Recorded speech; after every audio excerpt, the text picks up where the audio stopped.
Hey, this is Dave DeCamp from antiwar.com. This is anti-war news for Thursday, December 12th, 2024.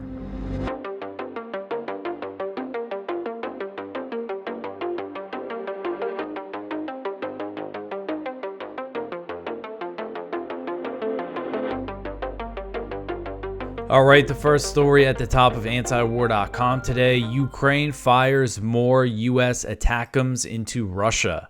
So the Russian Defense Ministry said Wednesday that Ukrainian forces had launched another attack on Russian territory with U.S.-provided Army tactical missile systems. These are the ATACMS missiles that have a range of up to 190 miles.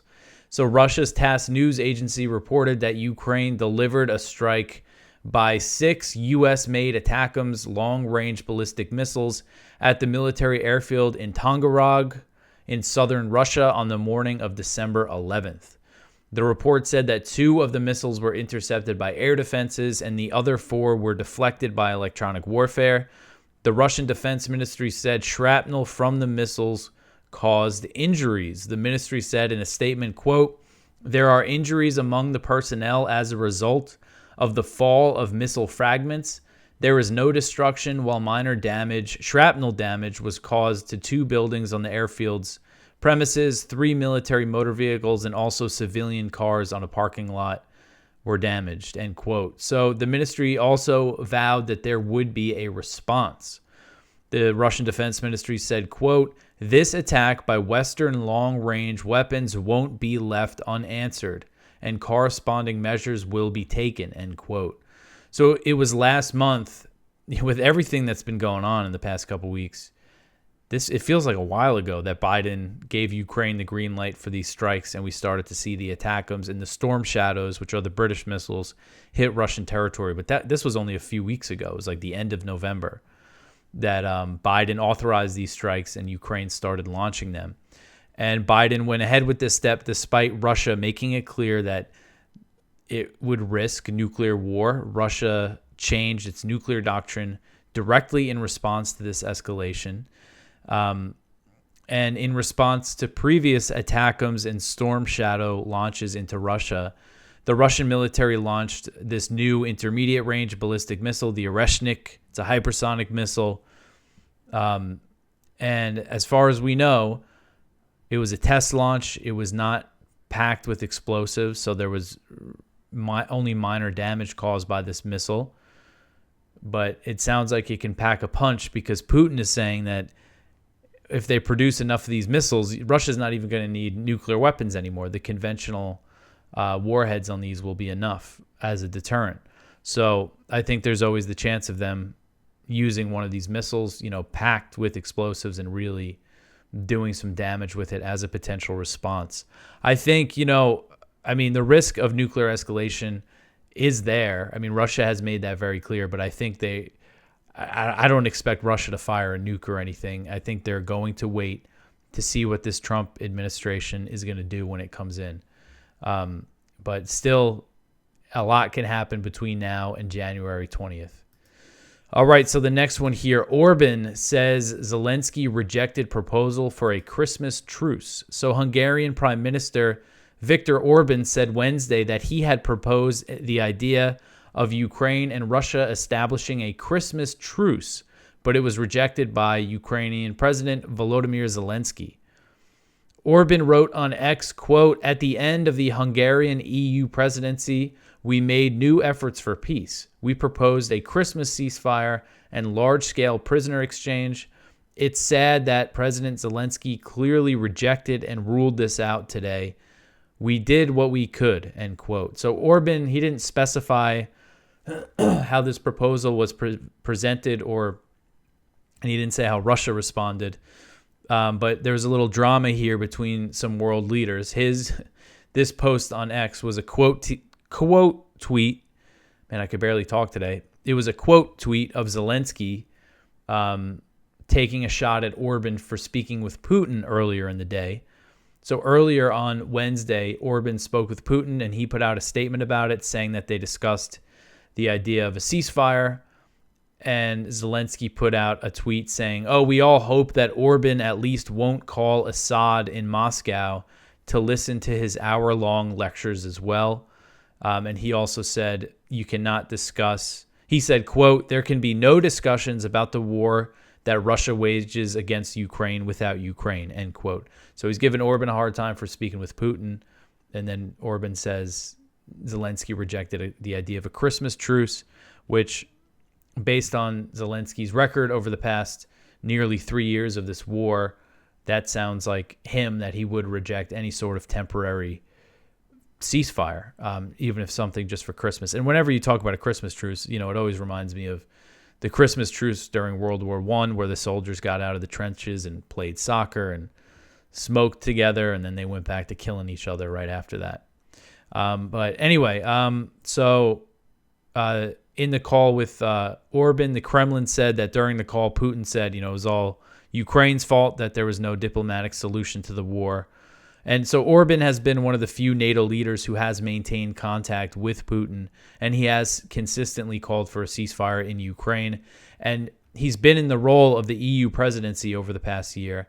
And as soon as he took that role, he went over to Moscow, and he also went to China. But he went over, he spoke with Zelensky, and then he spoke with Putin. He kind of went on a push for a ceasefire deal, and the EU was very unhappy about him doing that. All right, so the next one here, Ukraine gave HTS drones before the offensive. So Ukrainian intelligence had provided Hayat Tahrir al-Sham HTS, which is an offshoot of al-Qaeda, with drone support weeks before the al-Qaeda-linked group launched the offensive in Syria that ousted former President Bashar al-Assad. And this was reported by the Washington Post on Tuesday. So this is Washington Post columnist David Ignatius, who is known for having sources, lots of sources in the CIA. He said, quote, Ukrainian intelligence sent about 20 experienced drone operators and about 150 first-person view drones to the rebel headquarters in Idlib, Syria, 4 to 5 weeks ago, end quote. So while the U.S. has celebrated Assad's downfall, HTS is still listed by the U.S. as a foreign terrorist organization, and its leader, Abu Muhammad al-Jawlani, has a $10 million U.S. bounty on his head. That means Ukraine has supplied weapons and intelligence support to a group that the U.S. considers a terrorist organization. Of course, the U.S. is willing to play ball with HTS. They're in contact with them. There's all this talk about delisting the group. But again, this is Ukraine, which has received all this support from the U.S., supporting what the U.S. considers to be a terrorist group. So we've seen all these Ukrainian and Russian, there's been Ukrainian and Russian reports about a special unit of Ukraine's military intelligence known as the GUR, providing support to HTS, and reports that the GUR was involved in attacks on Russian bases in Syria. So here's more confirmation from the Washington Post, from, American sources now. And, when we talk about the GUR, it's just always important to mention how the CIA, how the U.S. really helped build them up. There was a report from the Washington Post last year that revealed after 2014, following the coup that ousted former Ukrainian President Viktor Yanukovych, the CIA funded Ukraine's intelligence agencies pretty significantly, the SBU, which is the Security Service of Ukraine, as well as the GUR. And there's a quote in there that I always like to include in stories when we talk about this. It's from a former U.S. intelligence official who worked in Ukraine, who was involved in this. He said, quote, GUR was our little baby. We gave them all new equipment and training, end quote. So this is the CIA's little baby, this intelligence group that provided HTS with these drones and drone operators. And the GUR has also been involved in fighting Russia's Wagner mercenary force in Africa. In Mali, it provided support for a July ambush that killed 84 Wagner operators and 47 members of Mali's army. And so GUR official, and I'm not sure, I think some people might say GUR, it's GUR. I say the abbreviation out. GUR official Andriy Yusov said of this Mali attack, quote, the rebels received the necessary information which enabled a successful military operation against Russian war criminals. So this was an attack by a coalition of Mali rebels, and In that coalition is a group called Jamaat Nasr al-Islam wal Muslimin, which is an Al-Qaeda affiliate in Mali. So you have the GUR supporting another Al-Qaeda affiliate in Africa. Certainly following in the CIA's footsteps, I would say. All right, so the next one here, the U.S. gave Kurds an ultimatum to withdraw from Manbij in North Syria. So the U.S. had to give the Kurdish-led SDF an ultimatum to withdraw from the northern Syrian city of Manbij and cede it to Turkish-backed Syrian National Army forces. That's the SNA, and this was reported by Al Monitor on Wednesday. So according to the report, the U.S. brokered a ceasefire deal between the SDF and the SNA that involved the Kurds withdrawing to areas east of the Euphrates River. The SDF was violating the agreement by maintaining a hold on this city and was encircled by SNA fighters who were backed by Turkish air power. SNA fighters were also advancing east of the Euphrates. You can see the map from South Front here, where the city is, Manbij, and then east of the Euphrates, the yellow is the Kurdish-controlled areas. This map is from Wednesday, and the light blue is the Turkish and Turkish-backed groups, areas under their control. So this is where the fighting was happening.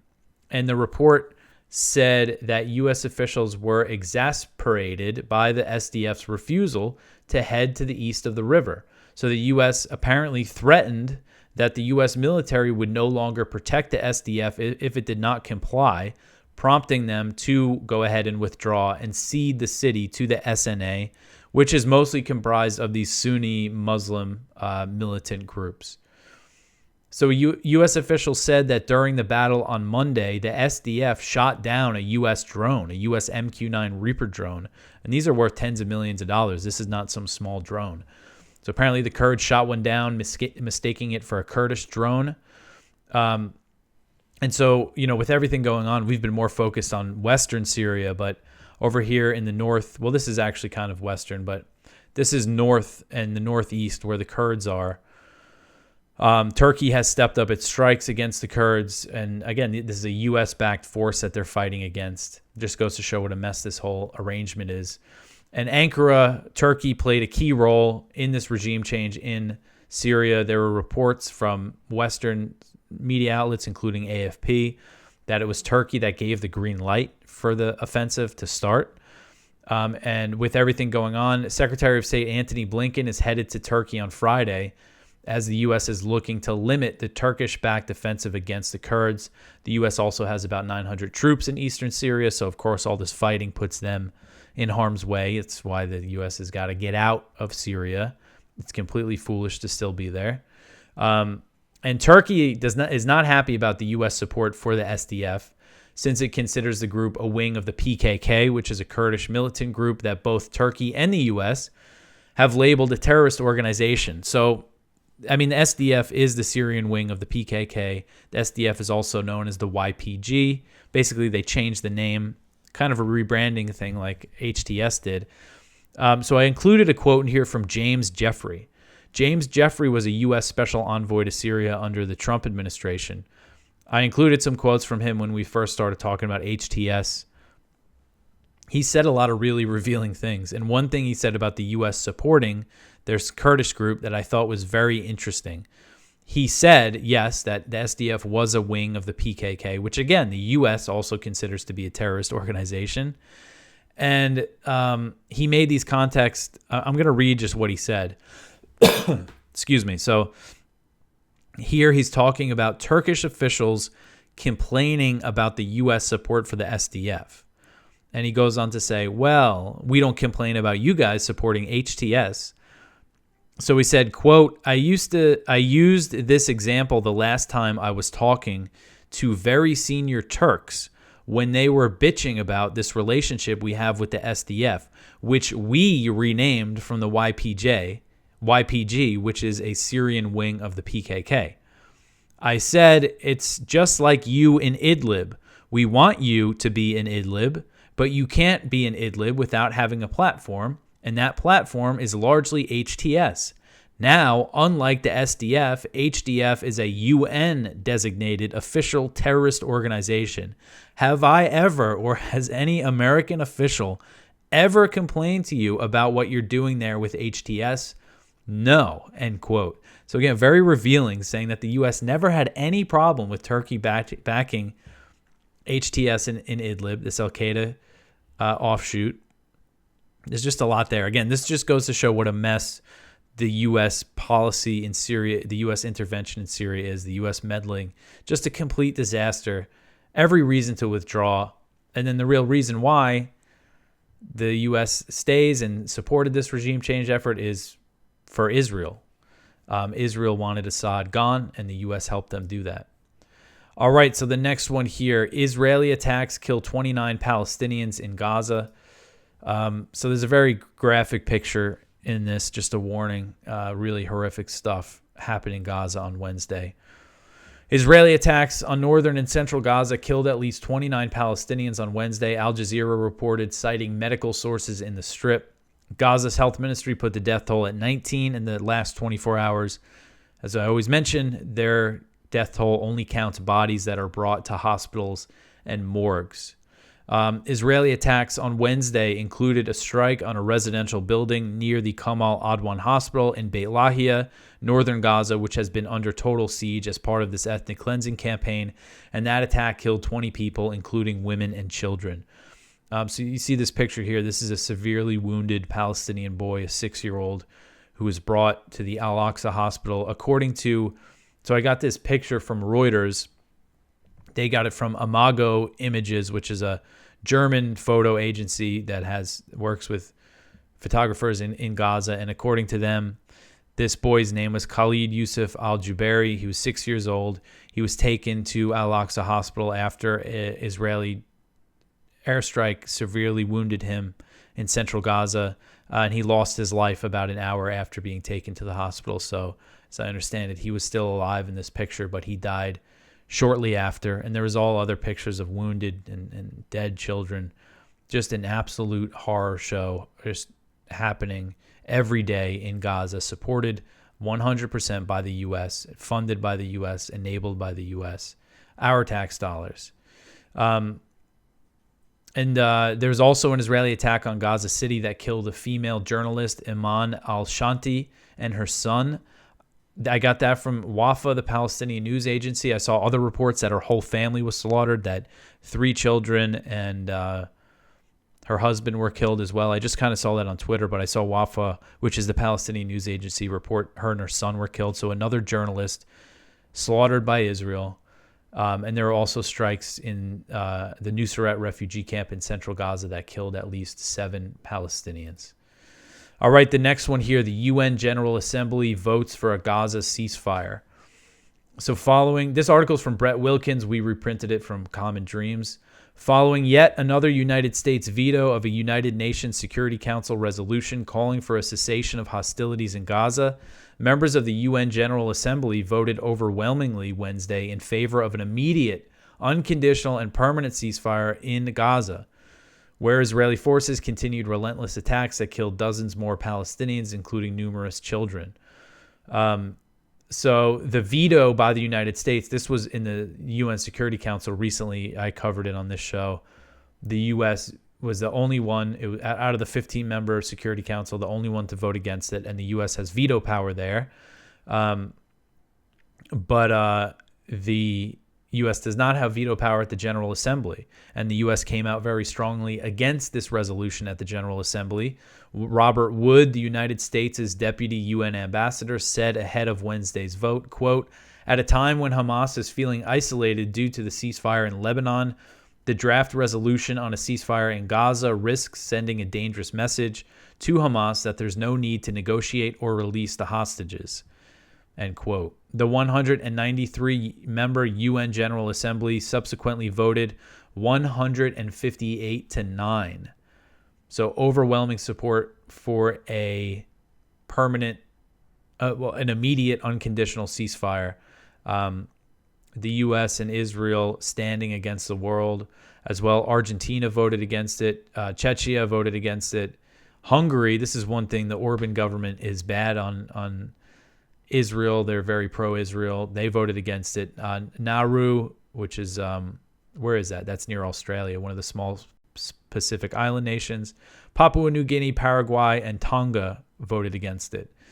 And in a separate vote, 155 General Assembly members voted in favor of a resolution affirming the body's full support for the United Nations Relief and Works Agency, UNRWA. There's been kind of this global Israeli campaign to smear UNRWA as like a terrorist organization. I saw, I think it was Sam Husseini who posted a picture of a ad right outside UN headquarters in New York City that saying UNRWA was a terrorist organization. So again, just goes to show how the U.S. is just against the world when it comes to supporting Israel in the way that it does. All right, so the next one here, 4 Palestinians died during Shin Bet interrogation since October 7th. This article is from Kyle Anzalone at the Libertarian Institute.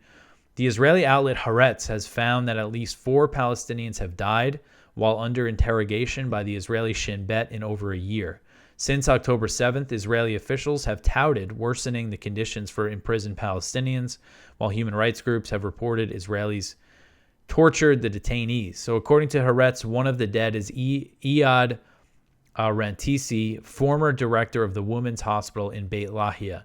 So you have a hospital director interrogated and killed, tortured in this session. And the report says that Israel cleared him of being guilty of any crimes, yet he was still interrogated and tortured like this and killed. Authorities in Tel Aviv have not recommended charges against any of the Shin Bet guards who oversaw the dead detainees. It previously reported that 11 Palestinians have died in Israeli detention during the first 8 months following the October 7th attack. It's likely that the true death toll is higher than admitted by Tel Aviv. All right, so the next one here, Israeli strikes kill 5 in southern Lebanon. So this article is from Jason Ditz. Israeli ceasefires against southern Lebanon continued Wednesday with airstrikes reported against the towns of Ainaida, Bint Jebel, and Beit Lif. The Lebanese health ministry reported at least 5 people were killed in the strikes and others were wounded. So this just ceasefire violations every day. Israel's just bombing Lebanon with impunity here. And also there was very loud explosions happening. Apparently Israelis in northern Gaza were saying that they heard very loud explosions, and Israel said that they're just part of controlled demolitions that are being carried out on Lebanese territory. So that sounds like they're blowing up more buildings, blowing up more villages, or it could just be the airstrikes that they're hearing. And another thing that happened, the IDF announced that they withdrew from the town of Qiam on the Lebanese side of the border. So they did withdraw out of one of the towns. And I believe this is the first time that they've withdrawn from any of these positions. So, but again, just Israel continues to completely violate the ceasefire. And it's thanks to the U.S. brokering the deal and telling Israel, if you think the deal is being violated, go ahead, bomb away. And it gives Israel just huge freedom of action. All right, the last story here. The House passes a massive $895 billion National Defense Authorization Act.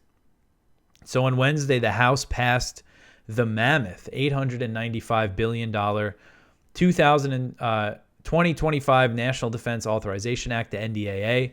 This is the annual military spending bill that includes funding for the Pentagon and some military-related funding for other government agencies, but it's mostly the Pentagon. The bill passed in a vote of 281 to 140. 81 Democrats voted.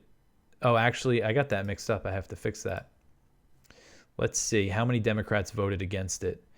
124 Democrats voted against it. 81 Democrats voted for it. I had that mixed up. Sorry, I just got to fix that mistake in the story. But anyway, where was I here? So the Democrats voted against it because there's something the Republicans put in that banned the coverage of certain transgender-related treatments for children of service members. The legislation now heads to the Senate, where it's expected to face some Democratic opposition, but will likely pass in a vote that's due to be held next week. So while this is a massive bill, the NDAA does not reflect the total military spending of the U.S. According to Winslow Wheeler, who is a veteran defense analyst, he's been around in D.C., tracking Pentagon spending for a long time, and he puts together these great tables of what the true number is. And according to his estimate, based on the $895 billion request that the White House made, U.S. national security spending for 2025 is expected to reach about $1.77 trillion. And I put the table in here, and that estimate includes other military-related spending, including the national, defense-related activities for the FBI. It includes Veteran Affairs, which has a huge budget, the Department of Homeland Security, and it also includes the national security share of interest accrued on the debt. So again, $1.77 trillion. And there's also, we have seen Congress authorize these massive so-called emergency supplemental spending bills that are not included in the NDAA. An example of this was that $95 billion foreign military aid bill that Biden signed earlier this year. That wasn't included in the NDAA. So we could see more things like that in 2025. There's also the chance that they end up raising the military spending through the NDAA when it goes to appropriations.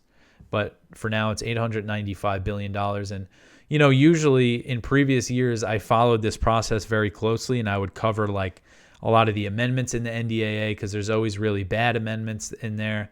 Sometimes there's good ones, but they sneak a lot of really bad stuff in. Actually, there's usually not good ones, but usually there's an effort to get some amendment to limit something, but they usually get stripped out. So I'll probably have some stories in the next few days when I figure out some of the amendments that we should draw attention to.